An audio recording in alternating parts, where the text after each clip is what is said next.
안녕하세요. 책한민국입니다. 오늘 소개할 책은 욕망으로 읽는 조선 고전담. 지은이는 연세대학교 유광수 교수입니다.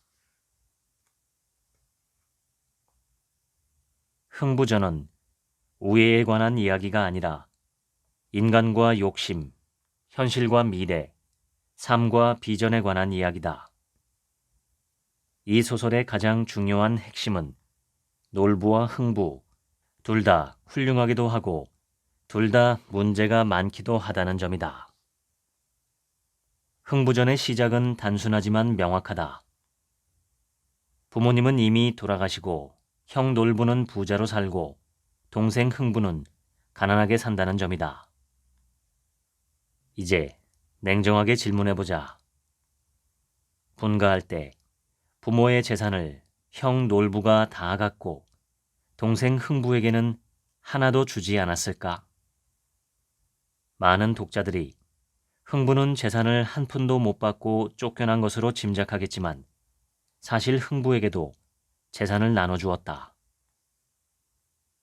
작품 속에 흥부에게 재산을 나눠주었다는 말이 직접적으로 드러나 있지는 않지만 흥부는 본가에서 분가할 당시 한미천을 가지고 나왔다. 바로 부모님의 유산이다. 조선시대에는 결혼을 했든 안 했든 부모의 재산을 자식들에게 동등하게 나눠주었다. 남자 여자 차별 없이 똑같이 말이다. 요즘 말로 n분의 1씩 나눠주었는데 심지어 시집간 딸에게도 나눠주었다. 조선시대 내내 남녀 균분 상속이 법적으로나 관습적으로 확립되어 있었다. 유산을 장남이 더 많이 갖게 된 것은 19세기 이후에 나타난 변화된 상황이다. 이때도 반드시 다른 자식들에게 재산을 분배했다. 그러니 흥부가 땡전 한 푼 없이 집을 나왔을 가능성은 없다. 대체 무슨 일이 있었기에 한 명은 부자가 되고 한 명은 가난뱅이가 되었을까? 답은 이렇다. 놀부가 심술을 부릴 정도로 뭔가를 열심히 해대면서 부자가 되었다면 흥부는 착한 마음에 뭔가를 열심히 했기 때문에 가난해졌다.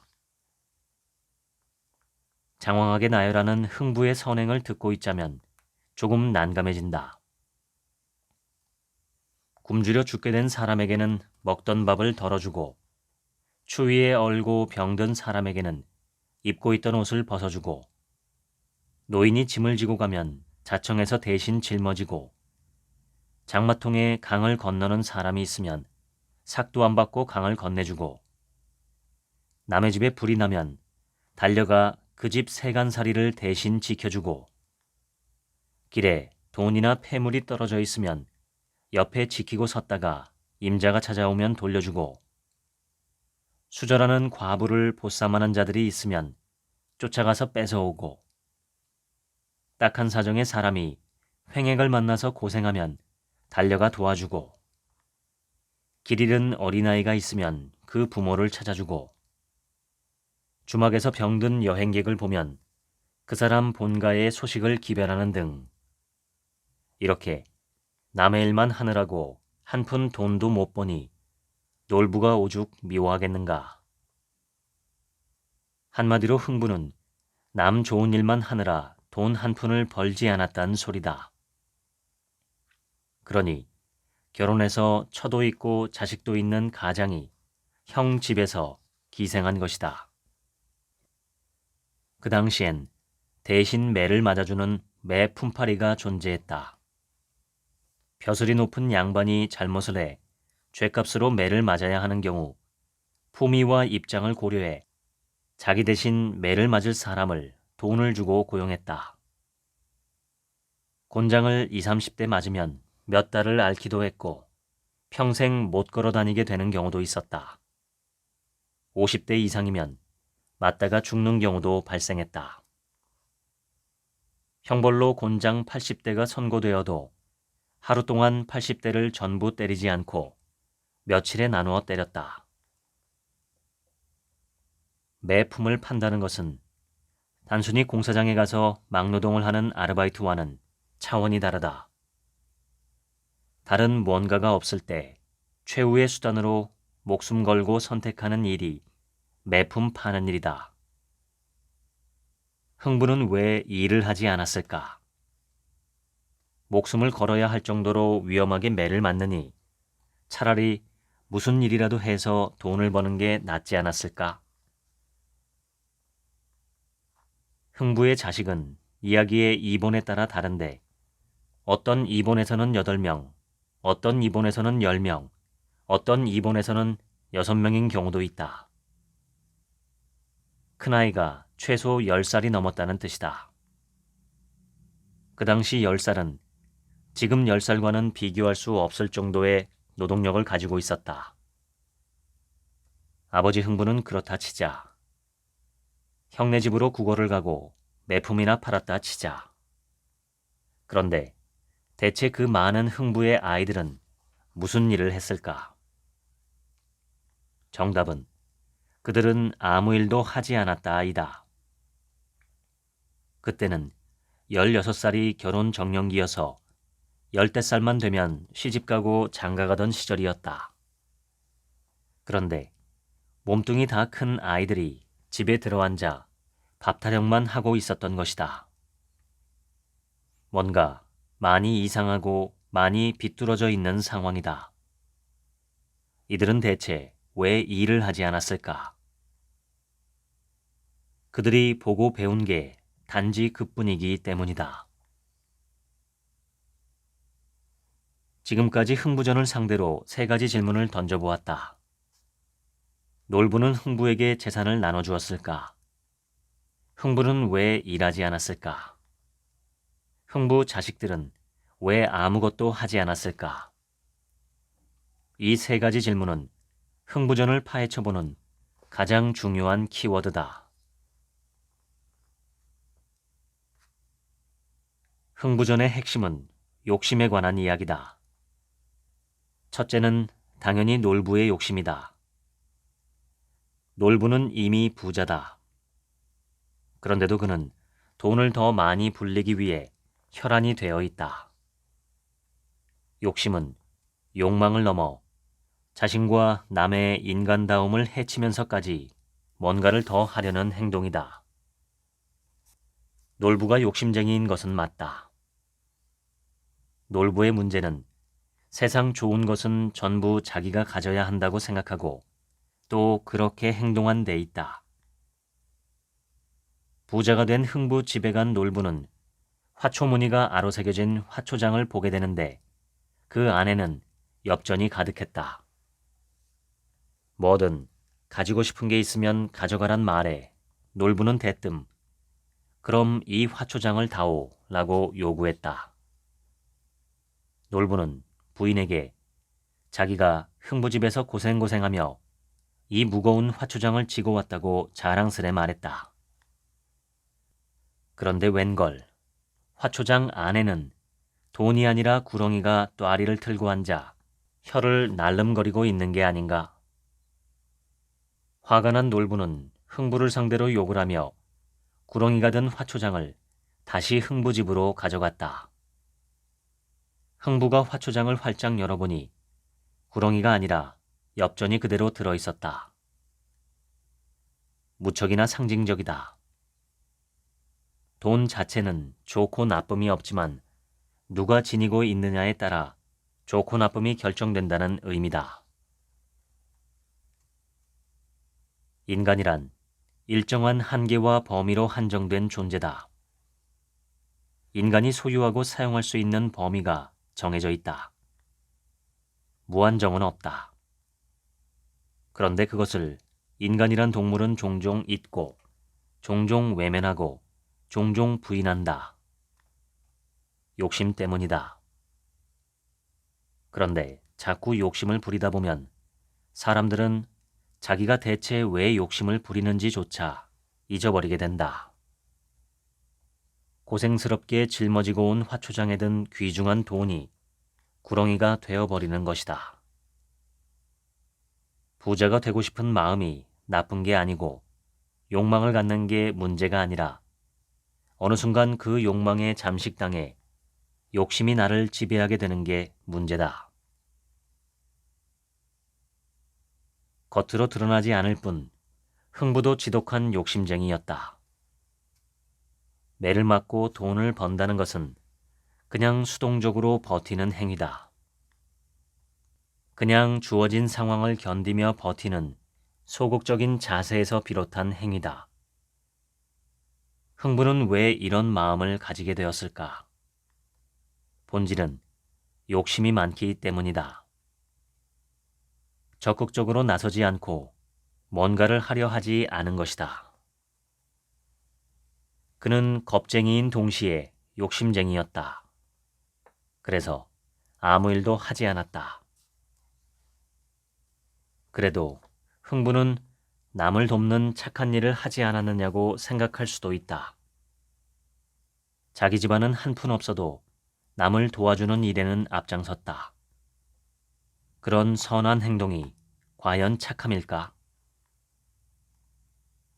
지금은 그런 제도가 사라졌지만 내가 어릴 때만 해도 남의 빚 보증을 서줬다가 패가망신한 경우가 많았다.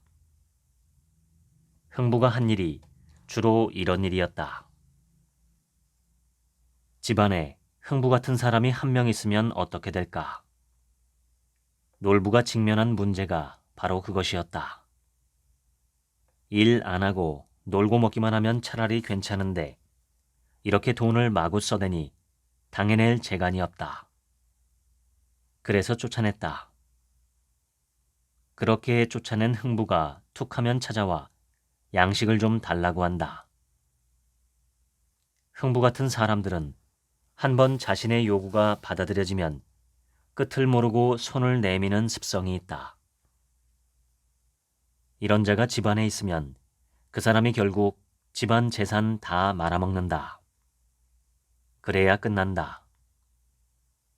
든든한 돈줄이 있으니 마음 놓고 우려낸다. 형제라는 빌미로 가족이라는 천륜으로 얼검해 예의도 염치도 없이 쭉쭉 빨아먹는다. 기생충이 따로 없다고 하면 너무 심한 말일까? 흥부를 향해 밥주걱을 날린 형수가 천하의 악질일까? 한번 생각해 볼 일이다. 흥부전은 욕심에 대한 이야기다. 과도해서 자신을 망각하고 남을 해코지하는 놀부의 욕심만이 아니라 과도해서 자신을 해치고 급기야 주변까지 망쳐놓는 흥부의 욕심이 문제라고 지적하는 이야기다. 비록 놀부의 욕심은 쉽게 눈에 띄고 흥부의 욕심은 판별하기 쉽지 않지만 똑같은 문제다. 놀부는 열심히 재산을 불렸고 그러다 폭주해 악착같이 다른 사람의 것까지 끌어모았다. 놀부는 한마디로 움켜쥐려는 자세를 취했다. 반면 흥부는 일확천금을 꿈꾸는 자세를 취했다. 그는 제비다리를 고쳐준 대가로 얻은 박씨를 심었고 그 안에서 온갖 금은 보화가 쏟아져 나왔다. 사실 모든 박에 보물이 들었다고 확신했다면 나머지 박들은 나중을 위해 보관해 두었어야 했다. 하지만 흥부는 단숨에 박을 다 타버렸다. 그에겐 저축 개념이 없었다. 내일은 없다. 오늘 다 먹고 죽자라는 심리다. 형 놀부와 동생 흥부는 똑같았다. 하는 짓이나 생각이나 모든 게 대조적이었지만 사실은 동일했다. 앞서거니 뒤서거니만 다를 뿐이다. 바로 여기에 흥부전의 핵심이 있다. 반대로 보이지만 둘이 똑같다는 것. 둘 다 동일하게 극단적으로 끝을 향해 달려간다는 것이다. 흥부전은 놀부 흥부가 보여주는 모습을 통해 단순한 선악 판단을 넘어 두 극단적 삶과 행동, 사고와 가치가 똑같이 문제라는 사실을 날카롭게 지적한다. 그리고 그 두 극단 사이에 무수히 많은 모습이 스펙트럼처럼 펼쳐져 있는 게 세상이며 그 사이 어딘가에 우리 인생이 자리 잡고 있다고 웅변한다. 흥부놀부가 우리이고 그들의 삶이 우리의 삶이다.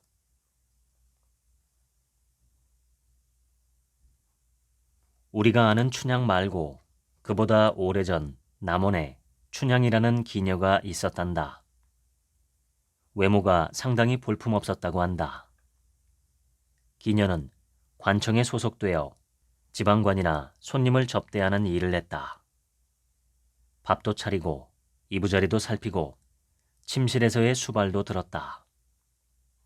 그것이 기녀의 본업이었다. 그런데 춘향이 나타나기만 하면 지방관이든 양반이든 모두가 질색했다. 박색이었기 때문이다. 그래서 단 한 번도 양반을 모시지 못했고 그런 외면과 따돌림 당하는 처지를 비관해 생을 마치고 말았다. 그렇게 죽은 춘향이 원혼이 되어 남원 고을에 재앙을 내렸다. 백성들은 그녀의 한을 풀어주기 위해 춘향 구술했고 그렇게 원혼은 위로받았다고 한다. 이때 베풀어진 굿의 내용을 바탕으로 만들어진 이야기가 우리가 아는 춘향전이다. 이야기 속 춘향은 보는 사람마다 홀딱 반할 정도로 빼어난 미녀로 그려졌다. 원통함을 달래주기 위한 굿이었기에 정반대로 형상화한 것이다. 춘향은 기녀다.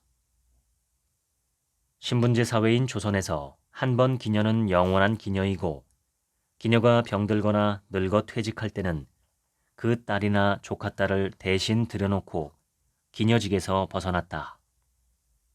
이를 대비정속이라고 한다. 대신 누군가를 들여놓아야 벗어나는 이유는 기녀가 꼭 필요한 직종이었기 때문이다. 천민은 결코 쉽게 벗어날 수 있는 신분이 아니다. 심한 비유지만 소나 말이 그렇듯이 주인의 가축처럼 여겨지는 재산이기 때문이다. 우리 고전에 등장하는 인물 중 변학도만큼 오해를 많이 받는 캐릭터도 없다. 그가 음탕한 자로 규정된 것은 부임하자마자 기생점고를 했단 이유 때문이다. 그러나 기생점고는 신임 지방관이 꼭 해야 하는 인수인계로 하지 않으면 오히려 직무유기다. 관기는 지방에 출장 온 손님들을 접대하기 위한 필수 요원으로 남원은 물론 어느 관청이든 법률로 그 숫자를 정해놓았다. 그런데 보통 지방관이 내려와 한 기녀와 지내다 보면 정이 들게 마련이고 그곳을 떠날 때 그 기녀를 데려가는 경우가 왕왕 있었다. 국법에 어긋나지 않으려면 다른 기생을 채워 넣어야 하는데 이는 거의 불가능한 일이었다. 이렇게 관기를 빼돌리는 폐해를 방지하기 위해 법으로 이를 금했고 신임 사또는 필수적으로 그 인원을 확인했다. 그것이 기생점고다. 변학도의 수청 요구는 조금도 과도한 게 아니었다. 흔히들 수청을 성적 관계로만 한정해 생각하는데 그렇지 않다. 밥을 해서 바치고 방이 따뜻하도록 불도 지피고 씻을 물도 대령하고 잠자리도 살펴야 했다. 즉 수청은 오늘날 호텔에서 하고 있는 모든 서비스가 다 포함된 접대로 지방관을 비롯해 출장을 온 관리에게 필수적으로 행해지던 돌봄이었다. 나라에서 이런 수청을 들 수 있도록 전문적인 직종을 마련했는데 그것이 이 기녀다. 그러니 기녀에게 수청은 선택사항이 아니라 본업이다. 변학도가 춘향에게 수청을 들라고 요구한 게 과도하지 않은 것은 그 시대 사또들로서는 너무나도 자연스러운 요구였기 때문이다. 춘향은 수청을 거부할 권한이 없다. 본래 업무이기 때문이다. 변학도가 노발대발하는 게 당연하다. 소녀는 전임 사또의 자제와 가연을 맺어 지아비로. 이러한 춘향의 말은 그냥 억지다. 냉정히 말해 이몽룡은 춘향의 지아비가 아니다. 지아비라면 이몽룡은 부친이 서울로 떠날 때 춘향을 첩으로 삼아 데리고 갔어야 했다. 그런데 데리고 가고 싶어도 절대 그럴 수 없다. 이몽룡이 부모 눈치를 보느라 못한 게 아니라 근본적으로 안 된다. 춘향이 관청에 매인 몸이기에 불가능한 일이다. 전임 사또 자제와 혼인 관계라는 말은 그냥 희망사항이다. 정확하게는 사또 자제가 데리고 놀다 버리고 간 신세라고 표현하는 게 옳은 상황 판단이다. 공식적으로 혼인한 적도 없고 첩으로 받아들인 적도 없다. 그냥 함께 즐기는 사이였을 뿐이다. 어린 기녀가 사또 자제의 수청을 들었던 것이다. 그걸 그냥 춘향이 혼자서만 지압이라고 우기는 상황이었다. 신임 사또가 부임한 후 춘향은 당연히 변학도의 수청 명령에 따라야 했다. 그러나 그녀는 그러지 않았다. 목숨을 걸고 버티며 죽음을 무릅쓰고 항변했다. 변학도 입장에서 보면 춘향의 항거가 뜨악할 일일 밖에. 말도 안 되는 약자 주제에 감히 지방관의 수청을 거절하다니 그야말로 놀랄 일이었다. 이런 항거는 지방관의 권위에 도전하는 것으로 판단될 수밖에 없었고 실제로도 그랬다.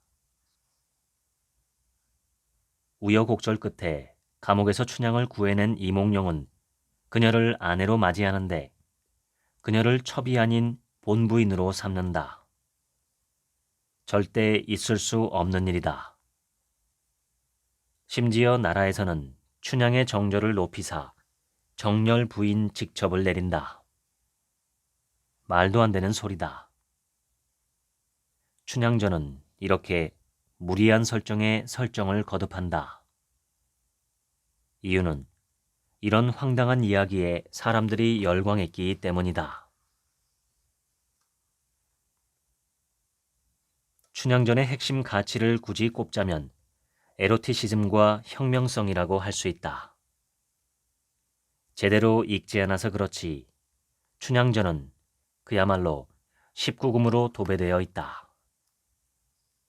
사실 현대에 와서 춘향을 음란한 여인이라고 욕하지 않는 것은 춘향전을 아무도 읽지 않기에 잘 몰라서다. 그냥 첫날 밤을 보냈겠지 정도로 생각한다. 진짜 춘향은 정절의 화신이 아니라 섹스의 화신이라고 말하면 천하의 몹쓸 놈이 되기 십상이니 말이다. 조선시대 사람들은 춘향전에 열광했다. 왜 그랬을까? 여기에 바로 춘향전의 혁명성이 담겨 있다. 춘향은 진정한 여성다움을 보여주는 주인공이다. 아무것도 아닌 천대받는 일개 기녀였지만 그녀는 진정한 여성다움으로 주체적이고 능동적으로 당대 문제에 도전했고 인간다움이란 무엇인지에 대해 강렬한 웅변을 뿜어냈다. 그것을 알아본 민중들이 춘향전에 열광했다. 이런 열망은 성이 없을 수밖에 없는 춘향이를 김춘향, 성춘향, 안춘향 등 지역마다 자신들의 고장을 상징하는 성을 붙여 그녀를 돋보이게 하는 것으로 이어졌다. 이는 단순히 춘향전의 인기가 높았다는 정도가 아니라 사람들이 자신의 열망과 희망을 춘향에게 모두 투영했다는 의미이고 자신들만의 춘향을 만들고자 노력했다는 의미다. 춘향은 이몽룡이 돌아올 것을 확신하지 않았지만 변학도에게 항거했다. 충신은 2명의 임금을 섬기지 않고 정년은 2명의 남편으로 바꾸지 않는다라는 명분이다. 하지만 춘향은 양반도 아니고 실제로 정혼한 사이도 아니므로 근본적으로 성립할 수 없는 근거다. 이런 모든 사실을 현명하고 똑똑한 그녀가 모를 리 없다. 자신이 지금 억지를 부리며 바락바락 악을 쓰고 있다는 것도 잘 안다. 하지만 그녀는 그렇게 했다.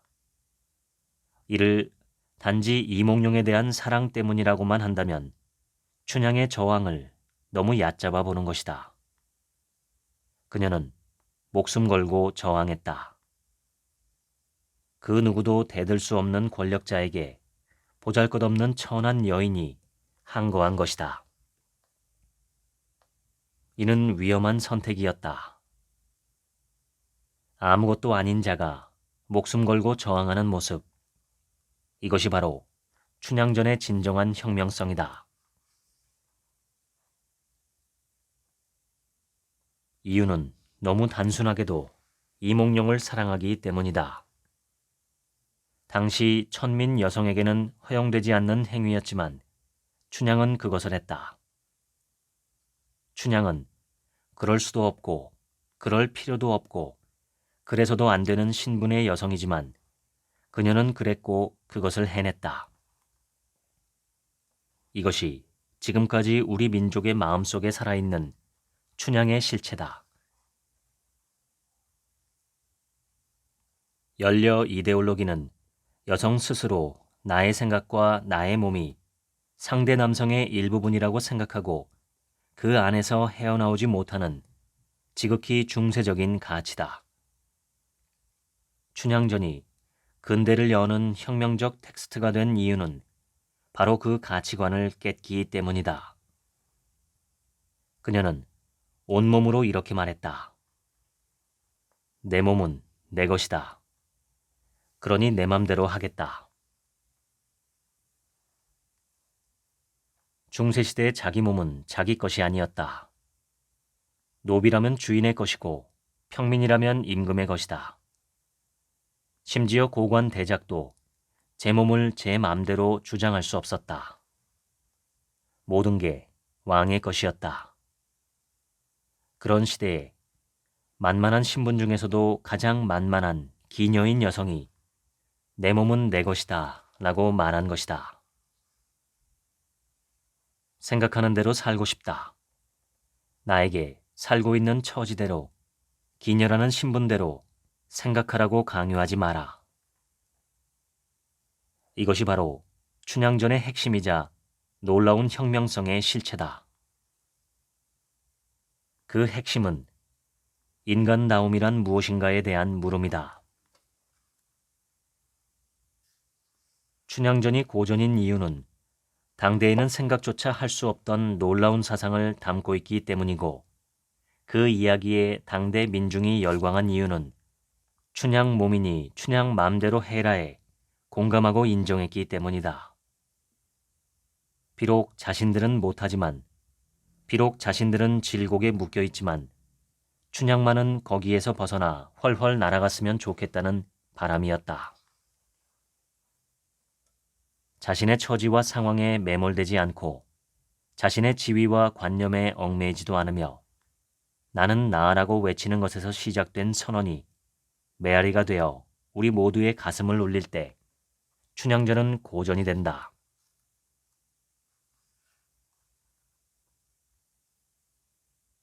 우리 고전문학 작품 중 구운몽은 정말 드물게 뛰어난 작품이다.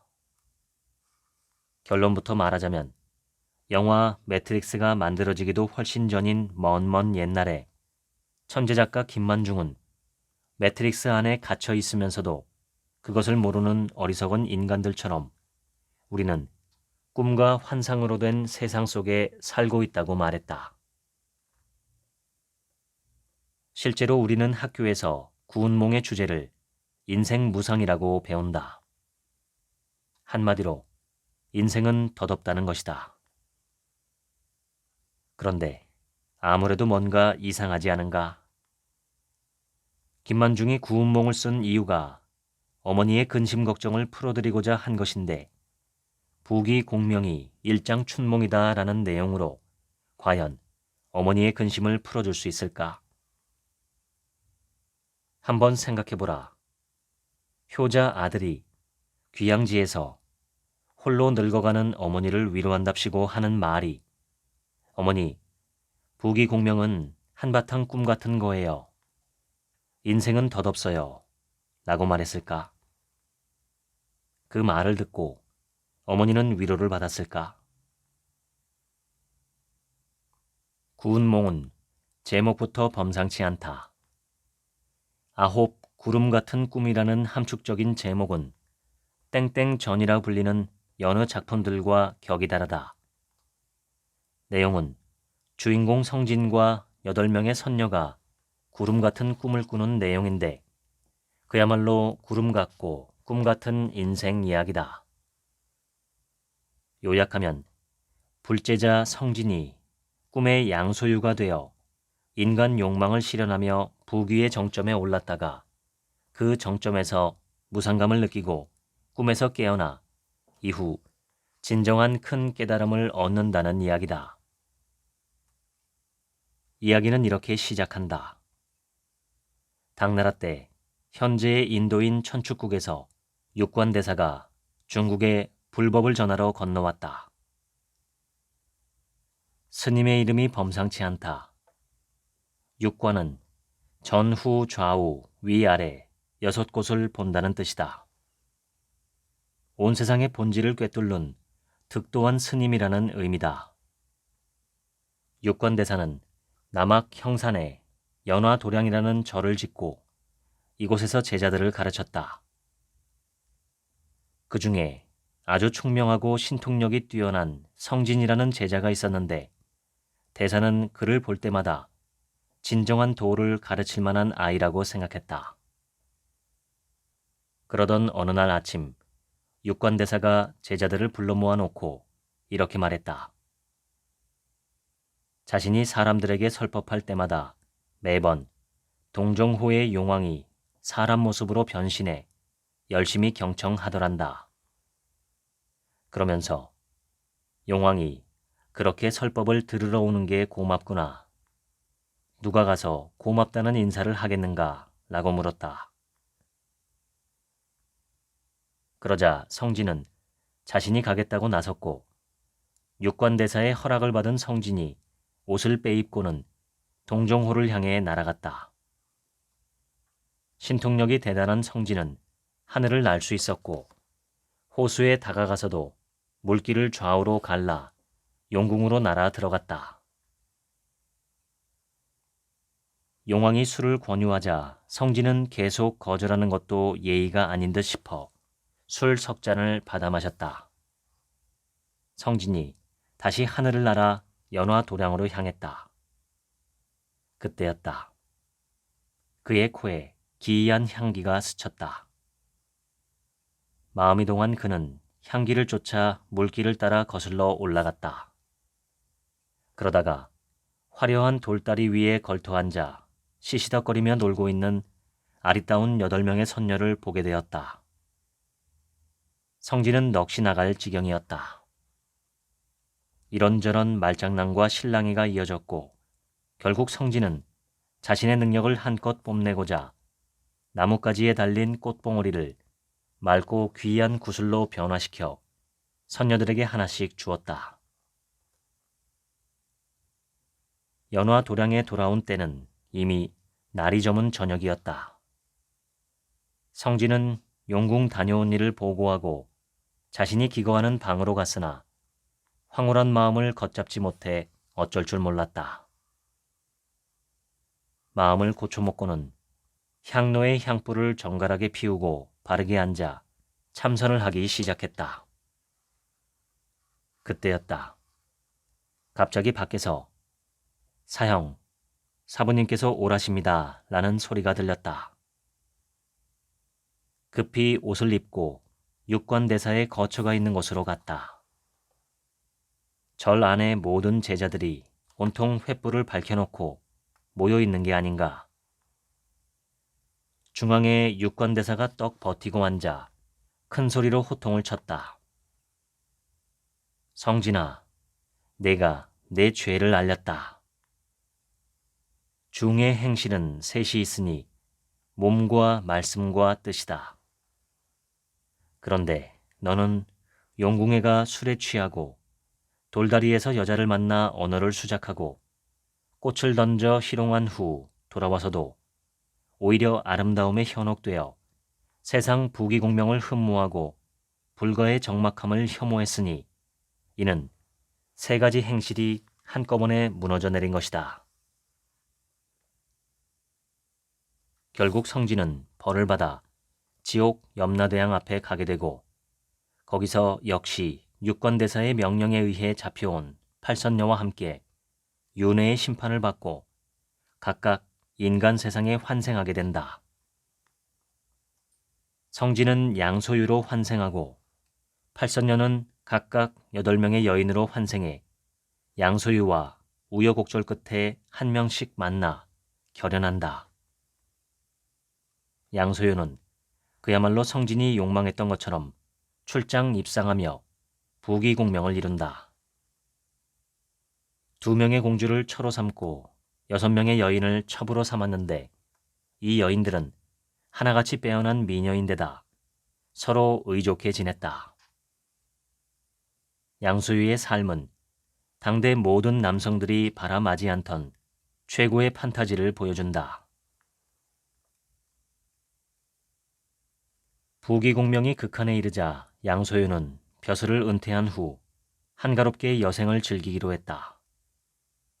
그러던 어느 날 양소유의 생일을 맞아 모든 부인과 그 부인이 낳은 기라성 같은 자식들까지 다 모여 크게 잔치를 베풀었다. 그렇게 풍류를 즐기고 있었는데 갑자기 판을 깨는 일이 벌어졌다. 양소유가 피리를 불기 시작했는데 곡조가 너무 처량하고 서글펐기 때문이다. 양소유는 쓸쓸한 속마음을 털어놓았다. 내가 생각해보니 천하의 유도와 선도와 불도가 가장 높은데 유도는 살았을 때 벼슬을 하고 죽어서 단지 이름을 남길 뿐이고 신선이 되는 것은 옛날부터 되려 한 사람들이 많았지만 모두 실패하고 말았다. 그런데 내가 벼슬을 사임한 후부터 밤에 잠을 잘 때면 매번 방석에 앉아 참선하는 모습이 보이더군. 이로 보면 분명히 내가 불가와 인연이 있는 것 같다. 내가 이제 출가해서 이 세상 고락을 뛰어넘으려 한다. 대승상 양소유는 인생 무상을 느끼고 육아의 삶을 회의하며 불가의 길을 걷기로 마음먹는다. 불가의 스님 성진이 육아의 도를 욕망했다면 육아의 대승상 양소유는 불가의 도를 욕망한 것이다. 성진과 양소유 각각이 그렇게 다른 욕망을 품게 된 이유는 자신이 추구하는 도에서 정점에 올랐기 때문이다. 인간의 욕망은 끝이 없다. 어느 욕망을 끝없이 추구해 그 정점에 도달하면 완성될 것 같지만 그렇지 않고 전혀 다른 욕망으로 넘어간다는 것이다. 라캉의 말처럼 욕망은 완전히 충족될 수 없어 여분의 욕망이 남아 인간은 늘 그것을 추구하러 달려간다는 것을 김만중은 17세기에 구운몽을 통해 이미 설파해 놓았다.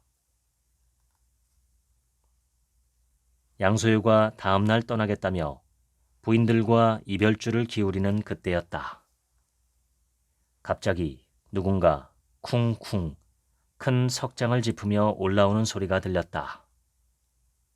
모두가 바라보니 상당히 나이가 많은 외국인 스님이었다. 그대가 아직 봄꿈에서 깨지 못했구나. 이렇게 말하며 석장을 들어 돌란간을 땅땅 두어 번 두드렸다. 그 많던 집들이 죄다 사라지고 성진은 한 작은 암자에 풀로 만든 방석에 앉아있을 뿐이었다. 향로의 불이 이미 꺼진 지 오래고 지는 달이 창문 밖에 빛이었다. 새벽이 된 것이다. 스스로 제 몸을 보니 손목에 108염주가 걸려 있었고 머리를 만져보니 갓 깎은 머리털이 까끌까끌했다. 분명히 젊은 스님의 몸이지 대승상의 모습은 아니었다. 한참을 멍하다가 비로소 자신이 연화도량의 스님 성진이라는 것을 깨달았다. 생각해보니 어제 아침에 용궁에 다녀온 일로 그날 저녁 스승님께 책망을 듣고 지옥에 가서 인간 세상에 윤회하여 양씨집의 아들이 되고 장원급제, 한림 학사를 하고 출장 입상하여 부귀공명을 누리며 2명의 공주와 6명의 낭자들로 더불어 즐기던 일들이 모두 다 하룻밤 꿈이었던 것이다. 대체 성진은 언제부터 꿈을 꾼 것일까? 깨어난 상황을 미루어 보면 성진이 마음을 고쳐먹고 향로에 불을 피우고 참선을 하겠다고 앉은 다음부터가 꿈이다. 즉, 문 밖에서 사부께서 부르셔요 라고 한 대목부터 꿈속이었던 것이다. 육관대사가 횃불을 밝혀놓고 성진을 불러 호통을 치던 것도 모두 다 꿈속의 일이었다. 성진이 세수를 하고 옷을 갖춰 입고 스승이 계신 곳으로 갔더니 이미 다른 제자들이 다 모여 있었다. 대사가 큰 소리로 물었다.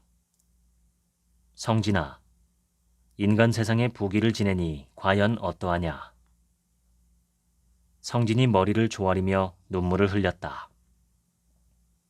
하룻밤 꿈으로 제가 깨달을 수 있도록 하셨으니 정말이지 스승님의 은혜는 천만 겁이 지나도 다 갚을 수 없나이다. 대사가 말했다. 내가 말하기를 인간 세상에 윤회하는 꿈을 꾸었다고 하니 내 말은 인간 세상과 꿈이 다르다는 말이로구나. 아직 내가 꿈에서 채 깨질 못했구나. 장자가 꿈에 나비가 되었다가 나비가 다시 장자가 되니 어느 것이 거짓이고 어느 것이 진짜인 줄 분별하지 못했다. 그러니 어제의 성진과 오늘의 양소유가 어느 것이 진짜 꿈이요 어느 것이 꿈이 아니냐. 이제 내가 금강경 큰 법을 일러서 너의 마음을 깨닫게 하겠다. 일체유의법. 세상 모든 삼라만상에는 법이 있으니 여몽환포영. 마치 꿈 같고 환상 같고 거품 같고 그림자 같다. 여로 역여전. 또 이슬 같고 번개 같다. 응작여시관. 그러니 응당 그렇게 보아야 한다. 이 유명한 사구계를 말하자 비로소 성진과 8명의 여성들이 불생불멸할 진정한 깨달음을 얻는다. 구운몽은 모든 게 속고 속이는 장난의 연속이라 해도 과언이 아니다. 이런 모든 속임수는 단순히 누군가를 속였고 누군가에게 속았다는 유의적 장난 이상의 의미를 지닌다. 구운몽의 전체 이야기를 제대로 이해했다면 이런 속임수들을 작품에 계속해서 등장시킨 작가의 의도를 짐작할 것이다. 아, 무엇이 진짜인지를 계속 묻는 것이구나. 맞다. 양소윤은 어리석었다. 무엇이 진실인지 무엇이 진짜인지 몰랐다. 인간이란 아무리 현명하고 똑똑해도 존재의 본질을 제대로 알지 못한다는 의미다. 이 모든 게 작가 김만중이 의도적으로 꿈을 꾼다는 사실을 숨겼다는 놀라운 솜씨에 있다. 이런 중층적 구조는 프랙탈 구조와 그대로 닮아 있다.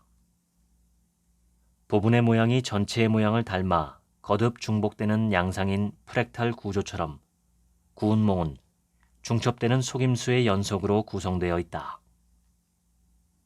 러시아 인형 마트료시카처럼 인형 안에 똑같이 생긴 인형이 들어있고 그 안에 또다시 똑같이 생긴 인형이 연속적으로 들어있는 것처럼 구운몽은 속임수가 층층이 쌓여있는 구조다. 첫째로 가장 작은 층위로는 양소유의 삶에서 속고 속임이 있었고, 둘째로 그보다 조금 더 큰 층위로는 성진이 윤회의 양소유로 환생했다고 속은 게 있으며, 셋째로 그보다 더 큰 층위로는 밖에서 구운몽을 읽는 독자들이 성진이 진짜인지 양소유가 진짜인지를 몰라 속고 있는 우리 삶의 현상이 있다. 진짜이면서 가짜고 가짜이면서 진짜다. 말장난 같은 이것이 바로 불교의 공사상이다. 공사상을 가장 쉽게 풀어 말할 때 색즉 시공, 공즉 시색이라는 말을 한다. 있는 게 없는 것이고 없는 게 있는 것이다 라고 우리말로 풀어놓아도 어렵다. 세상 모든 존재가 진실되나 거짓이고 거짓이나 진실이다 라는 말도 마찬가지로 뱅뱅 도는 소리다. 성진과 양소유는 서로 물고 물리는 관계처럼 끝없이 상대방을 욕망하는 순환 관계다. 성진은 양소유처럼 되고 싶어하고 양소유는 성진처럼 되고 싶어한다. 그런데 그렇게 상대방이 되어보면 그 욕망의 극한에서 허무함을 느끼고 다시 반대쪽이 되고 싶어한다. 끝없는 욕망이다. 꼬리에 꼬리를 무는 욕망이 한도 끝도 없이 계속 뱅뱅 이어질 상황이다. 윤회처럼 꼭 그렇다. 성진은 자신이 성진이니 성진이 진짜고 양소유가 가짜라고 구분했다. 이렇게 구분하는 사고가 인간의 문제적 모습이다. 나와 너를 구분해서 나는 진짜, 너는 가짜라고 하는 게 인간이다. 이렇게 구분하는 사고는 자기라는 정체성을 기반으로 하기 때문이다. 즉, 내가 보기에, 내가 생각하기에, 내 느낌에는 이라고 하는 자신을 중심으로 한 판단들이 결국 진짜와 가짜를 구분하게 되는 것이다. 그것을 깨뜨리고 없애버리라는 게 공사상이다. 인간이란 존재는 자기중심적으로 모든 것을 구분하고 판단하고 행동한다. 그러나 자신이 중심인지 자신이 진짜인지 자신이 정말 꿈속 존재가 아닌지 그 누구도 증명해낼 수 없고 알 수도 없다. 구운몽은 이러한 놀라운 통찰을 담고 있다. 윤회란 자기 기억과 자기 망각이 연쇄적으로 무한정 이어지는 것이다. 성진과 양소유는 원래 하나이지만 둘 사이에 인식의 단절이 생겨 차이가 만들어지게 되었고 그 차이가 다름으로 규정되며 진실과 거짓의 대립으로 벌어지게 되었다. 그러나 사실 둘은 하나다. 세상 어떤 인간이든 자신이 진짜라고, 자신이 최고라고, 자기만이 이 세상을 자신으로 사는 존재의 본질이라고 착각하는 미망에 사로잡혀 산다. 이것이 희로애락의 고통과 슬픔이 끊이지 않는 삶의 이유이고 허망한 무상감에 사로잡히게 되는 본질이라고 구운몽은 통찰하고 갈파한다. 구운몽은 인간이라는 존재의 본질이 무엇인지를 성찰하는 깨달음에 대한 텍스트이며 읽는 이들에게 깨달음을 주는 깨달음의 텍스트다. 지금도 구운몽의 목소리를 들을 수만 있다면 깊은 깨달음을 얻을 것이다. 적어도 나만이 진실이고 나만이 옳으며 나만이 진짜라고 생각하는 게 얼마나 어리석은 일인지를 알게 될 것이다. 지금까지 욕망으로 읽는 조선 고전담 읽어드렸습니다. 지금부터는 제 얘기입니다. 오늘 소개한 이 책은 유명한 우리나라의 고전, 흥부전과 춘향전, 홍길동전, 그리고 구운몽을 새롭게 해석한 책입니다. 오래 살아남은 이야기들은 언제나 인간의 가장 근원적인 욕망과 본능을 건드리는 것들입니다. 제가 낭독해드린 흥부전과 춘향전, 그리고 구운몽 역시 인간의 욕망과 관련된 것입니다. 흔히 욕구와 욕망과 욕심을 구분합니다. 욕구는 생존에 꼭 필요한 무언가를 바라는 마음이고, 욕망은 생존에 꼭 필요하지는 않은 욕구를 가리킵니다. 욕심은 욕망을 채우고자 하는 마음이죠. 인간이 동물과 구분되는 가장 큰 요소 중에 하나도 생존에 필요한 것 말고도 더 많은 것들을 바란다는 점입니다. 사회적으로 인정받기를 원하고 물질적으로 타인보다 부유하기를 원하며 이러한 것들이 영속하기를 바랍니다. 욕구를 채우고자 하는 것은 지극히 당연하고 정당합니다. 하지만 욕망이나 욕심은 그렇지 않습니다. 오히려 해가 될 때가 많죠. 곤란한 점은 욕구와 욕망과 욕심을 구분하기가 쉽지 않다는 것입니다. 정확히 말하면 사람은 그 셋을 구분하려고 하지 않습니다. 그저 바라는 마음이 너무 크기 때문이죠. 그러한 바라는 마음이 언제나 우리에게 해로움만 선사한다면 오히려 문제가 될 것이 없습니다. 우리가 더 이상 바라지 않을 것이기 때문이죠. 하지만 종종 혹은 매우 자주 욕구와 욕망과 욕심을 채우려 드는 마음이 나와 세상에 도움이 되는 것 같이 보일 때가 있습니다. 나에게는 정당하고 합리적이죠. 그것을 정당하게 바라보는 관념과 관점이 우리 안에 있기 때문입니다. 무의식 중에 그러한 관념에 설득당한 우리는 그것이 옳고 정당하다고만 판단하기 쉽습니다. 무언가를 바라는 마음이 내게 있다면 나는 무엇을 위해서 그것을 바라는가 하고 스스로에게 물어볼 필요가 있습니다. 내가 바라는 것들이 채워지면 좋은 점이 무엇인지, 채워지지 않으면 좋지 않은 점은 무엇인지 스스로 생각해 보는 것이죠. 이런 기준으로 따져보면 우리가 살아가는 데 필요한 것들은 지금 우리가 갖고 있는 것들보다 훨씬 적을 때가 많습니다. 편안함과 편리함을 좇기 시작하면 끝이 없습니다. 가령 음식을 놓고 판단할 때도 노자는 입이 아니라 배를 위하여 먹으라고 말했습니다. 맛있는 것을 찾아다닐 것이 아니라 허기를 면하고 생존을 위해 필요한 것들을 먹으라는 뜻이죠. 식도락이 아니라 생존하는 데 충분한 정도의 음식이라면 거기서 만족하라는 얘기입니다. 이러기는 정말 쉽지 않습니다. 손만 뻗으면, 약간의 돈만 내면 입을 너무나 즐겁게 하는 많은 음식들이 있는데 단지 배가 고플 때 허기를 면하기 위한 정도로만 음식을 먹는 것은 오늘날처럼 풍요로운 세상에서는 마치 일부러 어리석은 고행을 하는 것처럼 보이기 때문입니다. 욕구는 필요한 만큼만 채우는 것이 좋습니다.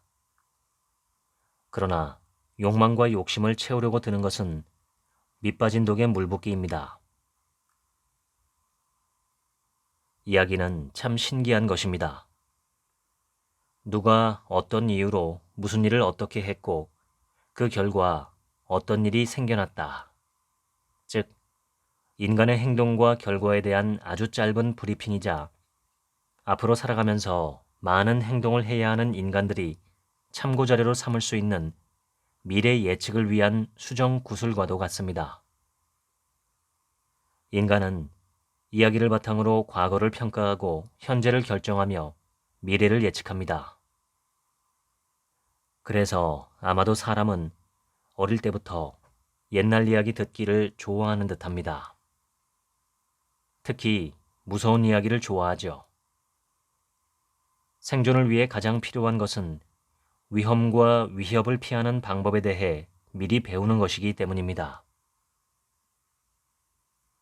제가 어릴 때 읽었던 책들 중에서 지금도 기억나는 책들은 한국 전래동화 책들입니다.